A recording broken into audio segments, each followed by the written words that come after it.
pressed, so let's get going.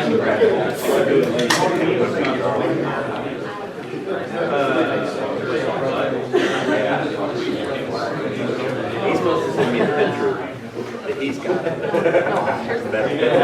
I'm already wearing a Harvard. I've already got, right now we've got bear that bottle 10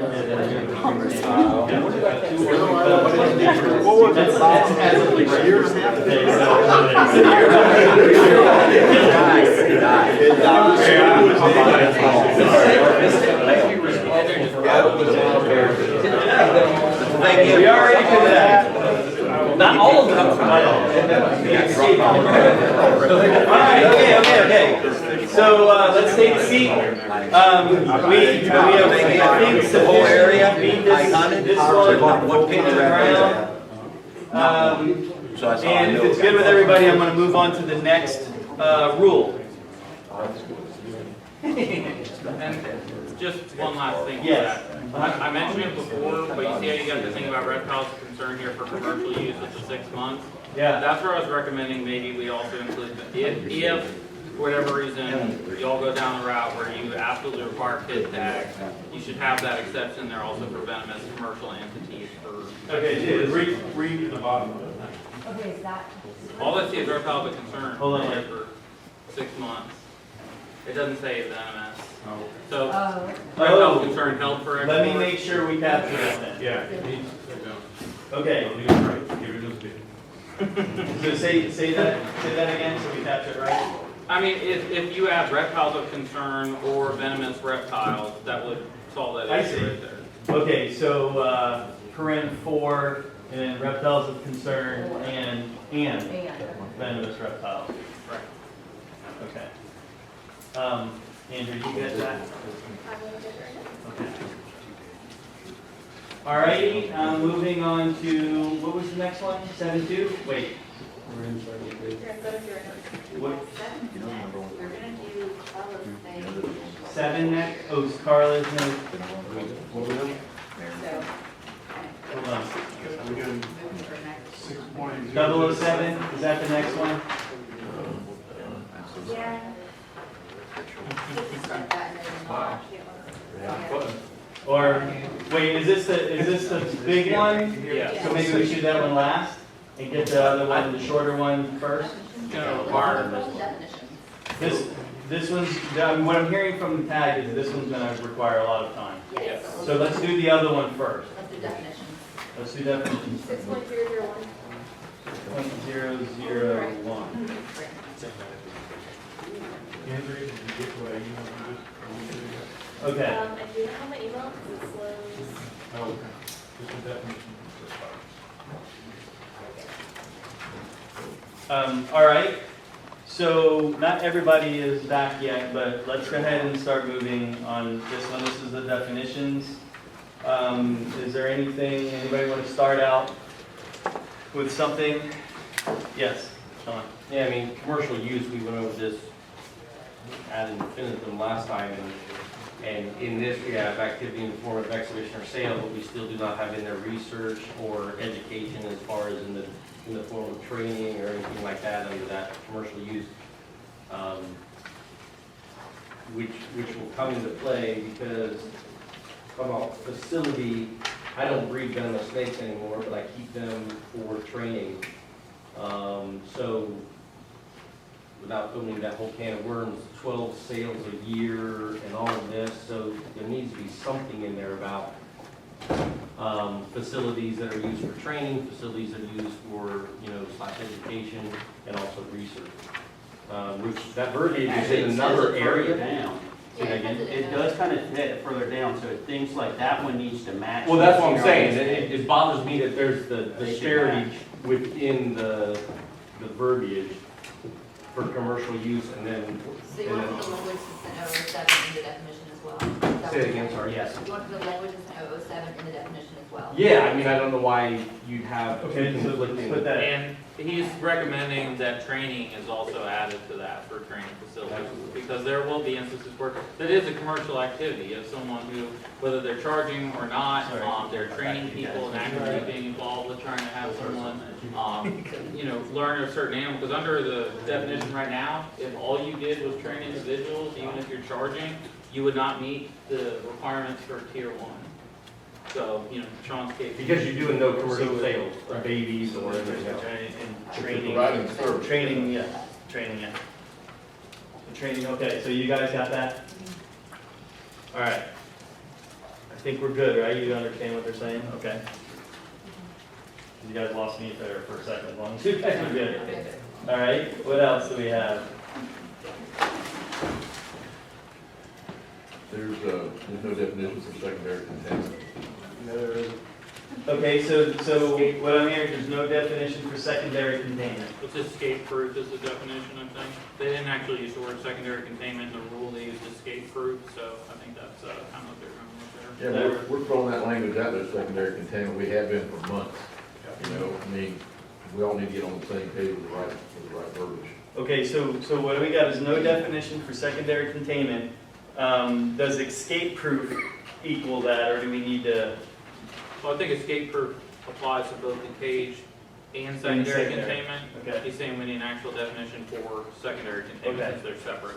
So we have- Secondary containment should basically describe, in other words, it would encapsulate escape proof so that it would cover all the bases, and it needs to be so stated because If you would like to define it, then feel free to go ahead and how would you like it to look? thank you. How would we want secondary containment to look? Just what is the definition of secondary containment then? Well, we need to have a working definition so that when you have a first-time law enforcement person going out there trying to enforce Right. this, they're gonna look at this and they need to be told. You're talking Right. about. So let's new- develop- So let's define it. What is it? Exactly. Yeah, well, let's do it now, All right. really quickly. That's what we're saying. Let's do it. What do you think it is? We'll start. Sean, you can start. Oh, thanks. Secondary containment, I would say a room or building that meets Florida code, right, we talked about this before, for permanent structure. That is escape proof, we've already got this defined. And has, which this is somewhere else in here from last time, which has a compliant, secure locking mechanism on exterior doors. Which has a compliant locking mechanism on Secure. exterior. Which is number 9. Secure locking. So, Okay, now, I picked him out of the air, it wasn't so don't trash him over. Oh, trash him! So I've got Kurt, and then I've got the major, go ahead. Professionally, it's much easier for me to pick apart somebody else's work. Sure. I'd like to start with something very simple, that just says a barrier that precludes the escape of an animal that evades its primary enclosure. Okay, Because when we start getting into whether it means code, whether it's concrete block or string equivalent, we're getting into so many ambiguous kind of terms, and, in thinking about the 300 licensees that are out there, we don't want to immediately make everybody have compliance issues, and I'm particularly thinking about my own zoo on this. So I think the simple concept of secondary containment is that if it gets out of the primary enclosure, it's still contained. okay, major? I'm trying to think of how to explain the room outside of a room concept. And Okay, what about okay, I a got you. primary entrance, which is escape-proof, leading to an escape-proof room or facility, something like that, because it's a step process. That's the way I'm looking at it, like Eugene said, for the layperson to understand that, okay, here I'm an inspector, I'm coming into a room, okay, that door's shut, there's no escapes in this gap. now I'm going into the other room, if that makes sense. That's how I'm envisioning secondary container. Well, that's third. Okay, Ken, did you have something to add to that? We try to define a lot of basic stuff sometimes, we already have it. If you read under the rule under B, Tier 1 venomous reptiles shall be housed in a building that is locked using a device that is approved by the commission to prevent unauthorized intrusion. The building must be constructed and maintained as escape-proof as defined. We already have the definition of escape-proof, and it has to be inspected and approved before it can even be used. So do we really need to define it again? No, that's totally different. This is secondary containment. You just described To build the building. which is the containment. That is This is Secondary. No, the building is the secondary. The cage is first, Exactly. right? Right, so there's two different things. He's talking about a lockout system for entrance where, you know, a lot of zoos for your larger predators and that Not have. necessarily An lockout, aviary but entry. You're saying second, when you're He's saying saying secondary third. containment, people are thinking primary containment is the enclosure, the cage the animal's in. The secondary containment is the building it's in. You're talking about a lockout entrance. So that's where the confusion is terminology. Right. Right, so secondary containment already is the building they're in. So you're talking about a tertiary step, which is then a locked-out entrance that has two sets of doors. That's what you're talking All about. right, let me pull everybody back for a second. It sounds like we have an idea of what we want. We need to put it in words here. I'm just gonna say, if you've got an escape-proof room in your house, and you're gonna call your house itself the secondary containment, then every vent, screen, crack, door sweep, everything, every other entrance into that house would have to be escape-proof. That's right. In order for the house to be Yes, secondary hold confinement. Right, listen, just for clarity, the tag and the resources are to speak, okay, I get it, but you have time during breaks and stuff to collaborate with these guys, okay? So that backs up to the same thing, that you're saying that if you have a room. And this is just my vision of secondary containment. No, I know, but I think there's some confusion because now again, you went with, unless that room is a cage, that room is your secondary containment because your primary containment is the enclosures locked within that room. Okay. And then the room that they're in is your secondary containment, of which every crack, every under the door, every vent has to be sealed. The house again would be tertiary containment. Yeah, I don't think that's No, I don't think that's where we were trying right. to go. Well, that's exactly what we discussed last time. Let me go with Ken. The clarification was, and I think you're correct, the secondary containment was the room or the building that the cage was in. That's right. Now, if you're saying the house is your containment, then the whole house would have to meet that standard. But if it's a room within the house, only that room has to meet that Exactly. standard. Correct. Okay, all right. So I I think we're on one page in the caption. Major. Yeah, I think. You told me about the guy right here. I can go like that. So, okay, so it sounds like you need, a little more clarity on what we're, because it sounds like everybody is on the right page, but are you thinking something different we need to address? My vision, and what, when Colonel Brown asked the other day is, you know, what are y'all considering secondary containment? And Lieutenant Colonel Smith and I tried to basically say, well, it's a room inside of a room. Now, maybe that, somehow I got discombobulated in there. So, we're considering if the snakes are in a locked, secured box, that's containment level 1. That's escape proof. That's escape proof. And then the door, so that's nothing new. Like Kenny just said, we've already got it in rule. But Jane's saying we don't have secondary containment in Well, rules. So we don't. that's, Let me, can I just address it real Tony quick? next, yeah, and then Ken. All right, based on the rule right now, the way it is written, you do not have to have secondary containment if there are locks on the cages. Right. That is what the rule says. I essentially can keep it anywhere in my house. I could have a window open in my house if there's a lock on the cage. All right? If there's no locks on the cages, that's when secondary containment is required. And we all, last meeting, tried to hammer that in. I guess there was some miscommunication at some point. But what we were asking was all venomous reptiles, regardless of what tier, should be kept in an escape-proof room or facility. If they're kept throughout the entire home, the whole home is secondary containment and everything should be escape-proof within it.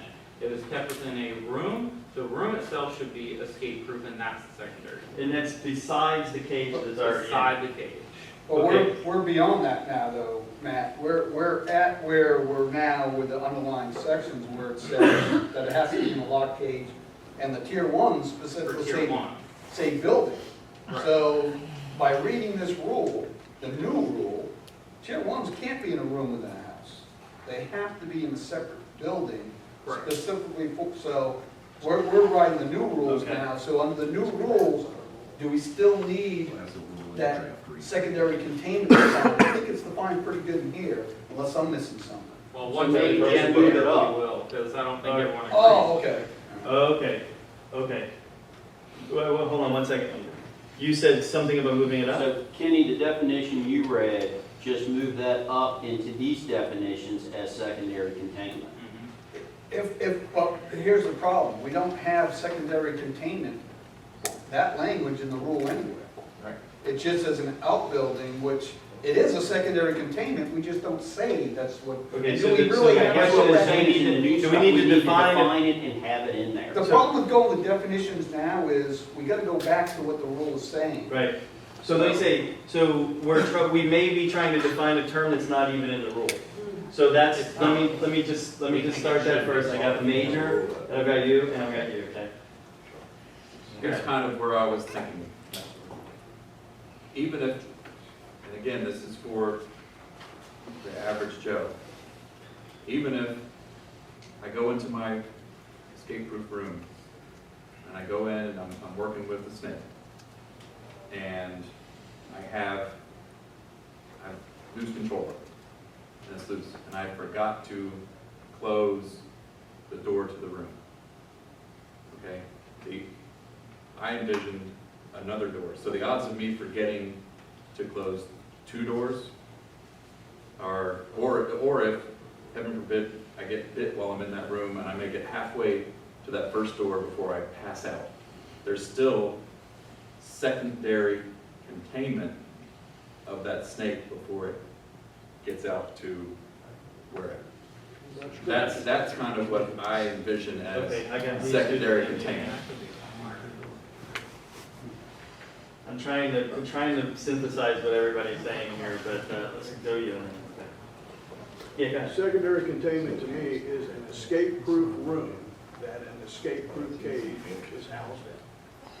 That's the cage in one room. Second, I what think we're everyone talking hears about it. here is getting into a third barrier. Well, he's complementing that secondary containment with a double door entry system. I'm saying that's what's required for it to be escape-proof is what the I think major is Hey, trying to just to say. be clear, is this for tier 1 only or all venomous reptiles? Tier one, well, it says in the rule tier one, but it should be for Yeah, all the rule venomous. change, It's rule escape. change just says tier one, but we want it to be for all venomous, so. Okay.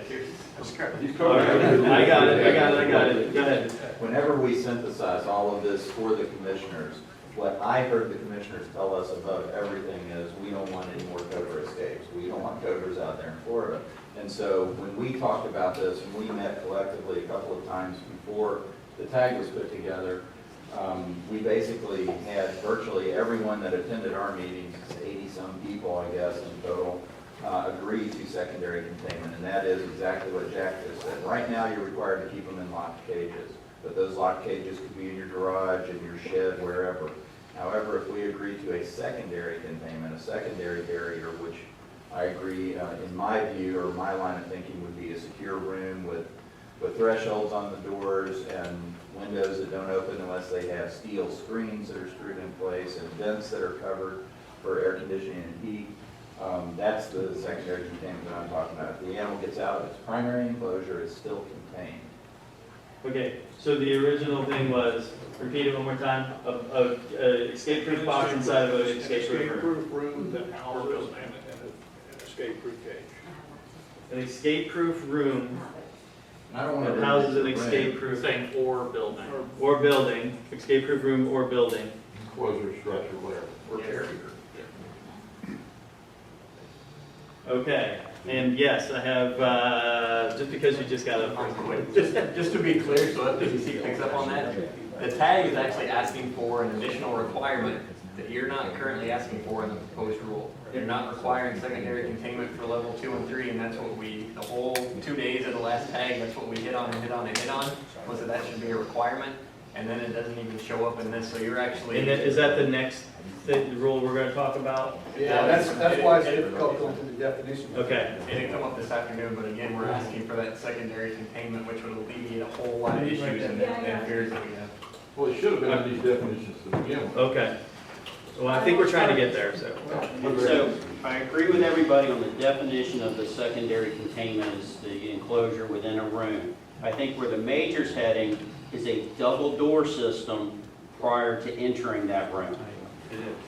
So it's kind of two different, so it's secondary containment, but with a double door entry.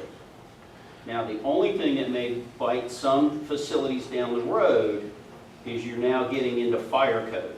So those of us who have staff working in these spaces, it's going to be interesting at how you deal with your local fire jurisdictions on this.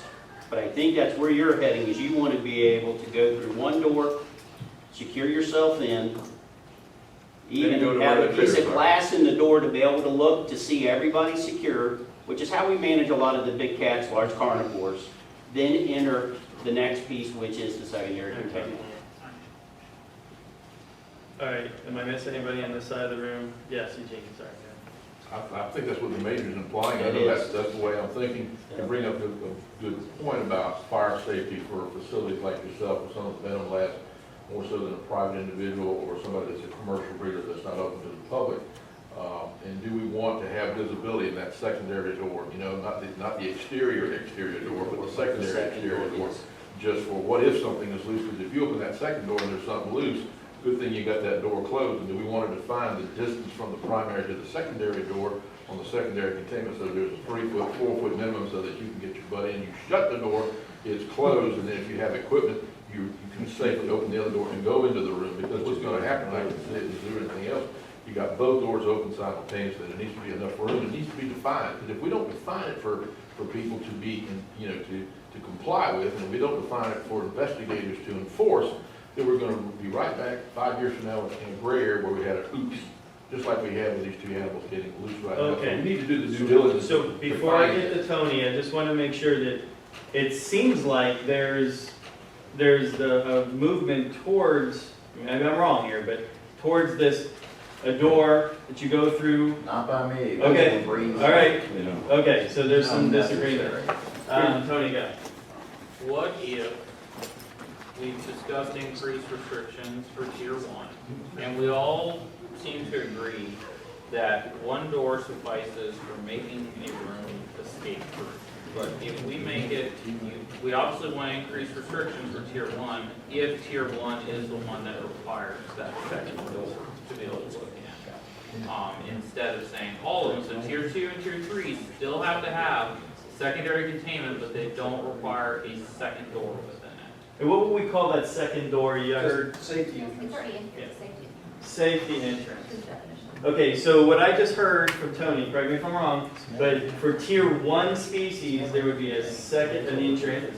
Yeah, right? Okay, but for the rest of them as reptiles out below tier 1, it is, and it's a cage that's locked, escape-proof, inside of a room that is locked and escape-proof. So what do you do? You're- Okay, go ahead. There's a caveat here. Not only are you dealing with fire codes Mm-hmm, that differ throughout, right? right? You're dealing with buildings, my building has 3 entrances, right? Mm-hmm. 2 of them stay locked at all times, rarely used. And then you have, you know, an entrance that is your main, you know, thoroughfare, so to speak, right? So, what are you gonna do? Am I gonna enclose my entire building? Am I gonna put 3 lockouts? We're getting excessive now. We're getting to the point where now, you know, now the snake has to bust out an escape-proof cage that's locked. You know, and when you open that second door, right, or I should say the first actual door, right, this thing is going to rush past you and you're not gonna see it. And I don't know where we're going with this, but it's a slippery slope. We're getting where we have now a tertiary mechanism that is used pretty much only in big cats and bears and things that is in place so that if an animal does, somebody leaves the door open in the night house, right? That is in place so that they can walk in and that they can see, right, oh wait a minute, we got a tiger in the general, you know, holding area in the night house, or we've got a bear, you know, and that animal can't then, you know those bears, just, you know, knock down that one door and out there free, or, you know, that's what that's for. You know, no snake is going to knock down that second. It's just not gonna happen. So I think we're getting ahead of ourselves here and losing sight of what we really want.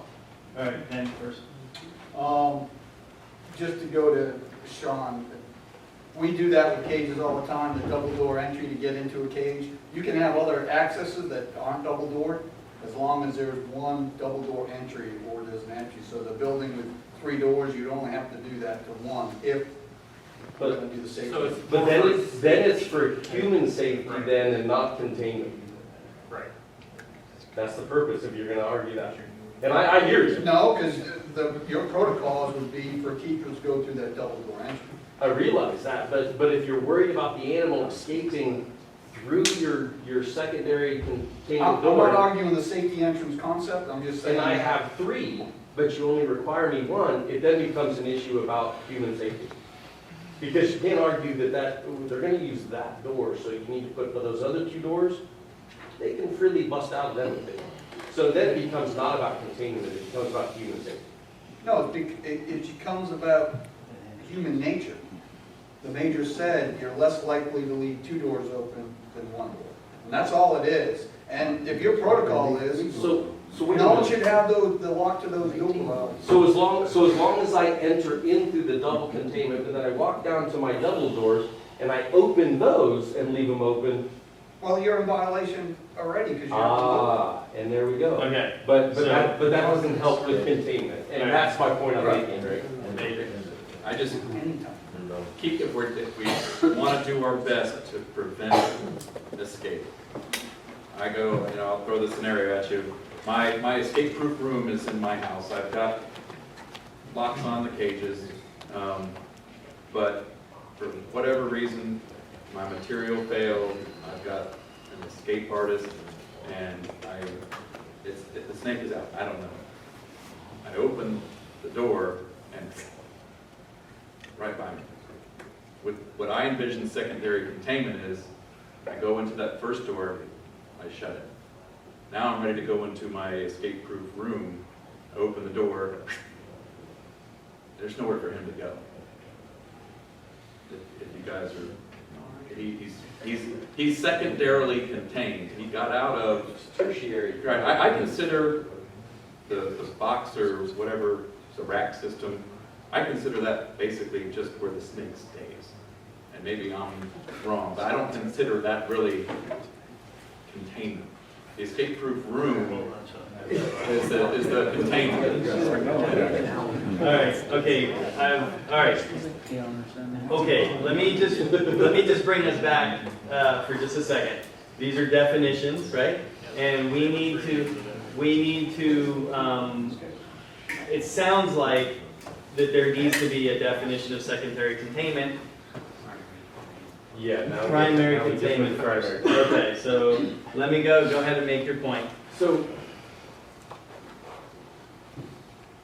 I would argue, and I think most people who keep animals would argue that the enclosure, the cage itself, is the most important component. And I think your investigators would argue this as well. The most important component in containment, right? It's where you begin. So that's why we're talking about bolstering containment. That's why you guys have now made it to where you cannot use press board with melamine for caging, right? Your primary containment is the key. If you can get that snake-proof, escape-proof, then that leaves human error, right, as the only way that snake's gonna get out. And if you guys can figure out how to solve that, let me know. The next workshop.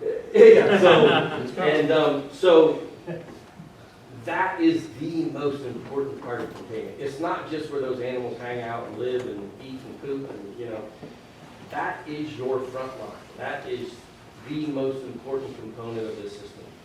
The secondary containment room is cleanup, right?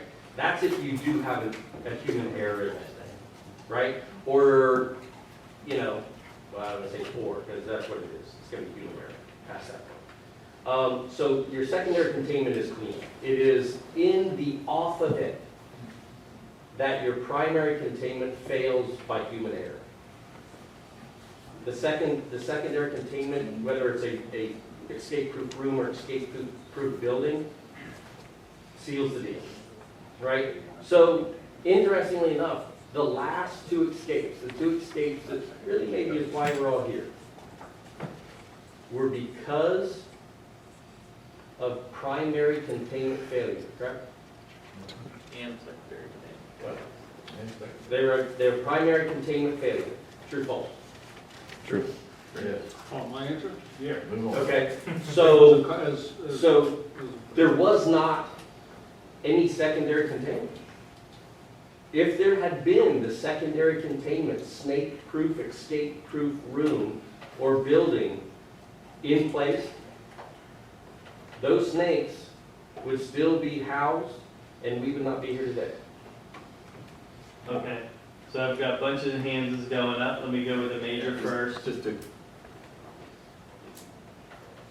And that's, in my vision, and I'm not making these rules, but I'm just trying to, I always like to play devil's advocate.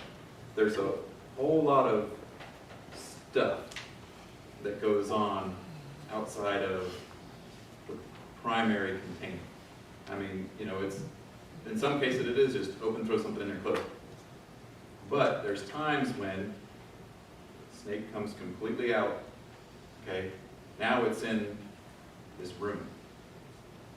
All right, and there's a lot of work that's done. There's handling, there's free handling, there's all sorts of stuff that's done outside of their, call it the snake's bedroom. That's all being worked on.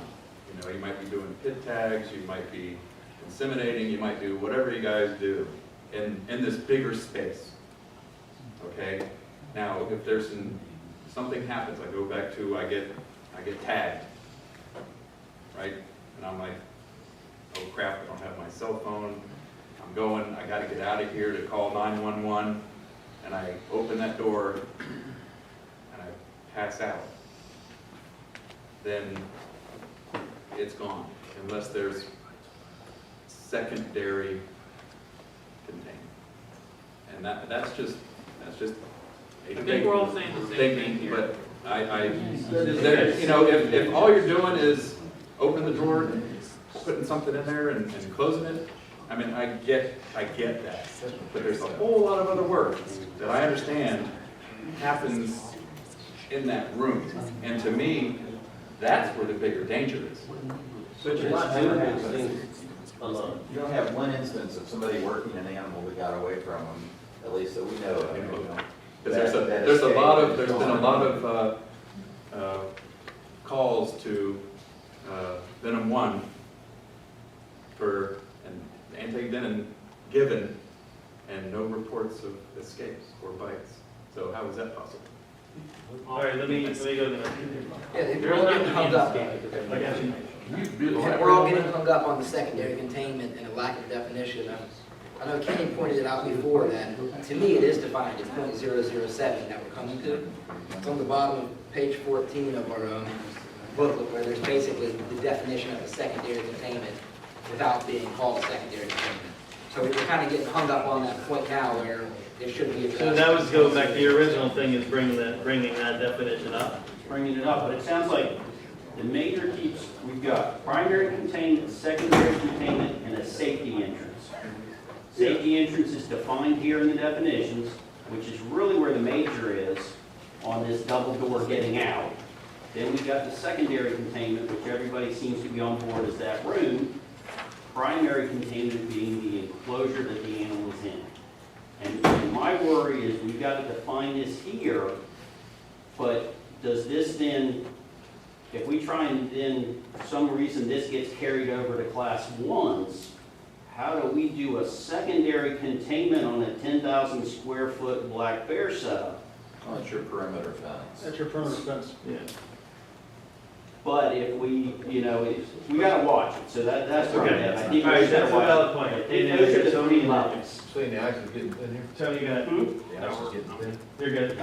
I think we're losing sight of, we're talking about a snake, we're not talking about a rat, or we're not talking about a tiger, we're not talking about a bird, and a snake on the floor can't move real good.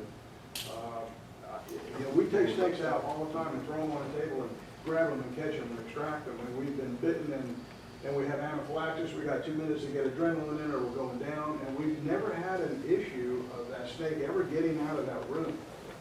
And I think that safety entrance for that double door. We did the cream of the crop. Remember, think about, I know, I'm just going back to the behavior of the snake. I mean, if you open the door and the snake's there, it doesn't mean that snake's gonna get out. I mean, that snake can't jump and fly, they're. I don't know, I've heard Sean say some other things, that thing was past me before I even knew it. Right. So, Well, I saw a video of a snake Yeah, flying, Sean, so will you just to run? let you know. Just in your deliberations, remember this, that Cobra that got out in Orlando, the owner went through his assigned door that he typically does. But the first thing he does is, because of low lighting issues, is he opened up his garage door. The animal had already gotten out of a damaged primary cage and got out of that room unseen, undetected. Because I surmise it was already on the floor. It was somewhere on a corner up against the wall near the garage door, and as his practice was, he opens up the garage door to shed light through the whole room and never saw the animal. Well, that's And when you say garage door, you're talking about roll-up. Oh, I'm talking about a roll-up And door. we So all in your, said- in See, your, that's not secondary confinement, and that's your, way well, outside. that's a point I want to make. In deliberations, for instance, in your facility, you have 3 doors. And they rarely, if ever, open except for the one. But you have to be mindful that somebody may have a practice of opening up those other doors for ventilation. And that's a violation of secondary containment. Then you have to define, you have to be mindful of that. Well, that's what we're When you're talking asking. about when you're talking about language. Well, that's what we're asking, is to define so that's not okay, because it's the same thing as if I'm inside of my venomous room and I decide I want to open up my window in there and I don't have a screen, a nice hardware cloth screen on it, the room's not escape-proof at that point. So essentially, that's not secondary containment. In order for it to be secondary containment, if you're letting fresh air in there, it needs to be sealed to the point where nothing can get out of it, even Okay. if you're letting fresh air. I need to pull us all back. And the one particular point that we've made a couple of times now is secondary containment is not in the rules. For tier 2 and 3. But is the actual term secondary containment in the rule anywhere? Needs to be. So, okay, so I'm hearing that it needs to be, Yeah, that's where but it's not. And so while I agree, if we put it in there, we need the definition. It sounds like the group would like that. Yeah, just But it's not describe it, not necessarily define. Or described but not defined. Well, describe it not. Okay, so I think there's a little bit more discussion that needs to happen, maybe outside, but I've gotta kill this here for a second. Go ahead. well, can I just make a statement on how to define secondary containment real quick, and then we can Sure. side talk it and bring it back. Yeah. Though, but while it's on my brain. Definition of secondary containment, and we already have escape-proof room with a safety entrance. Escape-proof room with a safety entrance. That's would, okay, all right, we got that. Can you put, let's just right up in the corner. Okay. That's great. Necessary. I've got these two and then I got two in the back. Can we all agree that the definition of primary containment is the escape-proof cage or enclosure in which the animal is housed? Okay, got it. Is that not already in definition? Nope. No. So I think to be able to logically step 1, 2, 3, we need to have all these Okay. defined. Can you repeat that? Repeat that one more time. Primary containment, the escape-proof cage or enclosure in which the animal is housed. Got it. Simple, straightforward, And that is primary. and that's primary. Okay. Do you want to add? See, I like progress. That's Do you want to add locked or secured before that? Secure. Sure. You got the secondary containment. Well, escape-proof, it's escape-proof. In order to be escape-proof, it needs to be secure. All right, Sean, you had a thing? Would you be good with, instead of It's not me. well, no, I mean, Yeah, it is. well, it is you right now, you're the only one arguing this on this side, so it's all you then. Instead of a lockout system, which is what you're talking about, right, an actual secondary chamber area, right? The description that you're giving, as remote as I think it would be for it to happen. What if you had a storm door, right? So you've got your primary, you've got a storm door on the inside that is spring-loaded, that is sprung. So when, let's say that you get bit and you don't have your cell phone and you're trying to make it out and you open that storm door and you go out that secondary door and on your way out you stumble, you fall, and you're on the curb and that secondary payment, your main solid door is open, your storm door, which is of course sealed at the bottom, is, it's tight, slams shut on its own because it is on a self-closing, mechanism. Would that, so what he's asking was would that, But I still hear 2 doors. No, I'm not saying that. I'm saying that you've got one door and you got a second door, but you don't have to have this big thing, which may be a fire code issue, which may be a space issue, or, wait, so, hold on, let me play back. So you've got the cage, for lack of a better term, the Yep. cage that the animal's in, Yep, right? Then you have a room, and that room has a storm door yep, and a primary solid door. and a primary solid door. So what he's saying is then there's not another door. So it's a self-closing sealed storm door, right? In the same door frame. I mean, it's just standard storm door, right? That would preclude, exactly this. So that would give you an opportunity to open the solid door, take a look. Exactly. Is it can be glass, Absolutely. right? Okay, everything looks fine, my whole rack doesn't fall down.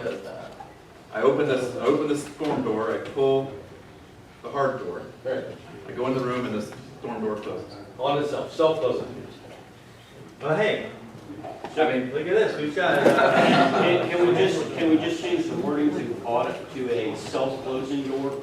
Or Okay, so- automatic closure? self-closing, so let's catch that. Automatic closure on. and I realize that won't be as cost prohibitive to some folk, and I can get there. I can get there with that. Okay, For safety. so you got that? Double door They to. have double door, one of which has a automatic or self-closing operator. And are we talking all venomous reptile tiers with this having a Good self-closing question, thank you. door? I don't think that's necessary for natives and things like that. That's just. Yeah, Okay, maybe That's a whole different ballgame. Okay, so there is a comment, Necessary for any of these. there's a comment that not required for natives, but I can't answer questions, so. You should have that. I should, so, well, clarification would be, I mean, if you're keeping natives, what are the odds of you not keeping these other critters? There's plenty of people that just keep natives, Okay. especially researchers. Okay, okay. All right, well, let's go, that's a rule thing or whatever, but we'll pick that up, go ahead. So, trying to wrap my brain around this secondary containment definition, and if I'm interpreting the major's vision, it's the secondary containment occurs at all times. And Tony gave a great example of that with his window example. If I need to open the window to get fresh air in, that window is still contained at all times by this graded barrier, hardware clock, however you described it. And it seems to me like the exact same kind of example is coming from the major with the two-door system. So even if one of those doors is open, that second door is still containing at all times whatever animal may or may not be loose in that room. Is that incorrect interpretation? That's correct, but then, where's the secondary containment when you take it out to milk it? There's no secondary containment at that point, so we gotta be careful with that. Okay. All right, I just got. All right, Well, I think- actually, hang on, let me just say one more thing. The secondary containment is the keeper handling it at that time, so the keeper is preventing escape by holding the animal. That is the secondary containment, because there is control of the animal. Well, that would be the primary. That's primary. Well, it's primary, and then the room would be the secondary containment. Okay. I got a great idea. We can call it primary containment a cage, because it's already in rule all over the place. Right. And the secondary containment is a pre-approved building a room that is escape-proof. It's already in there. That's what we want. Well, we've already, that's what we've done. Yeah, all right, listen, all right, stop.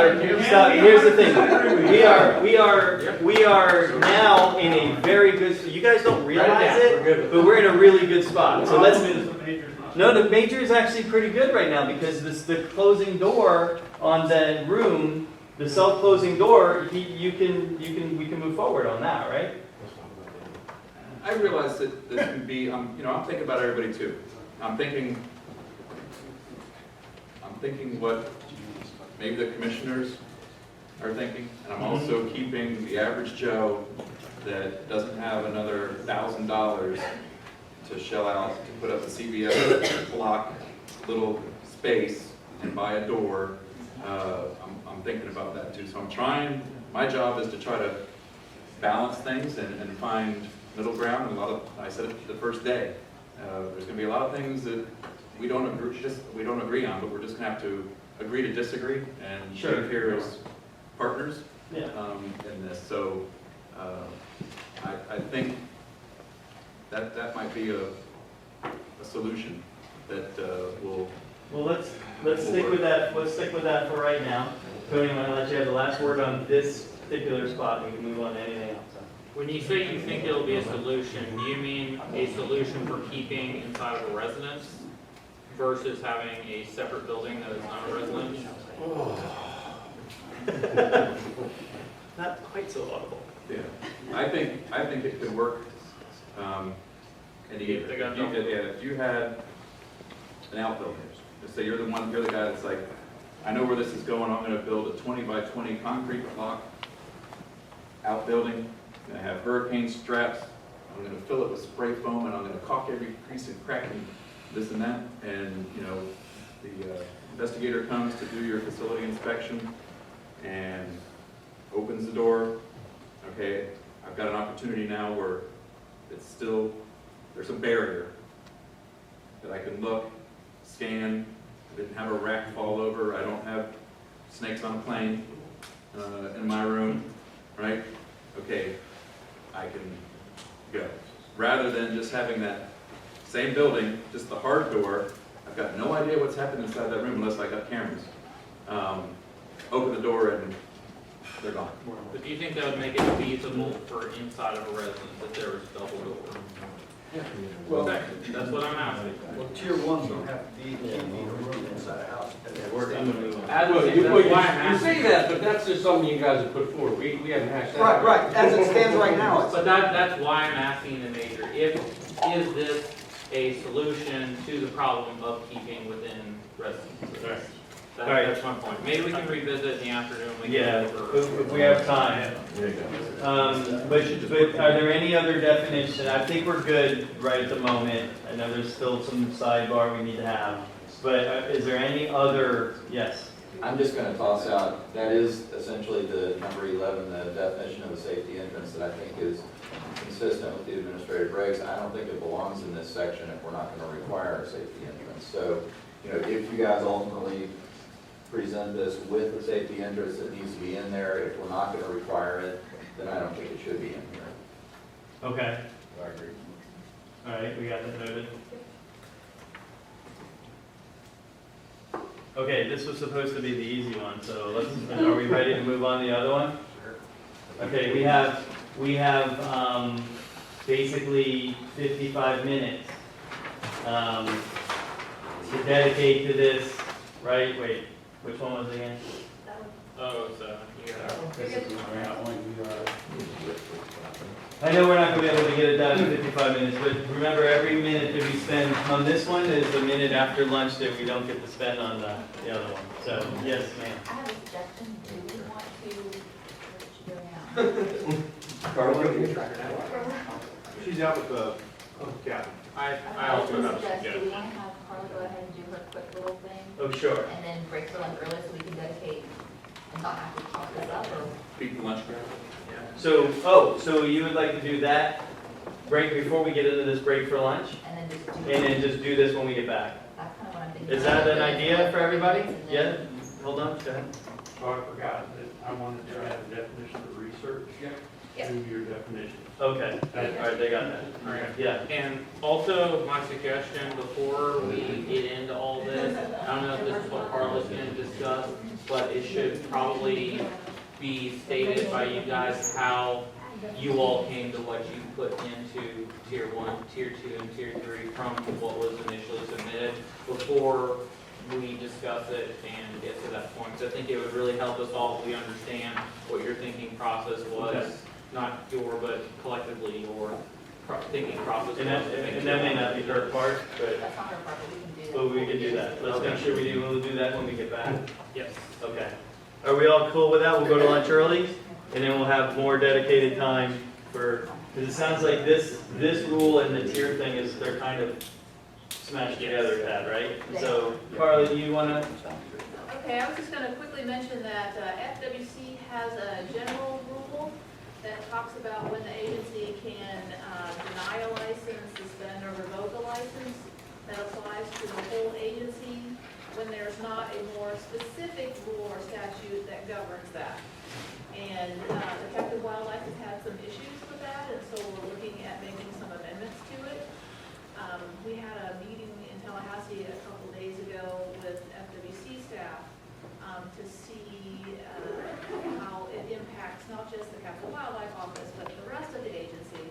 And that we found out that while it fixes our thoughts, we're going to fix problems here, it was going to create problems over there. So we still don't know how we're going to fix it, but we're planning on figuring out how to do that and making that part of the little package. So we'll keep you posted on that. Okay, everybody clear on Be a that? little more specific, I don't know what the I'm not following issue it. is. Well, there are several. What is the problem? One of the problems is, well, it's not really a problem, but one of the nice things that Chapter 120 does is it says that the agency can specify how many days somebody has to reply to a request for additional information. And so what we found out is Captive Wildlife wants 30 days, and that's what we've been working with, but some of the other parts of the agency want 60 days. Okay. All right, so it's administrative cleanup. basically. Yes, Okay. Okay, any other questions? You got that, Tony? Good. All right, folks, listen, it is 11:05. I'd like to be back at 12:05, give it a solid 1 hour. Is that doable?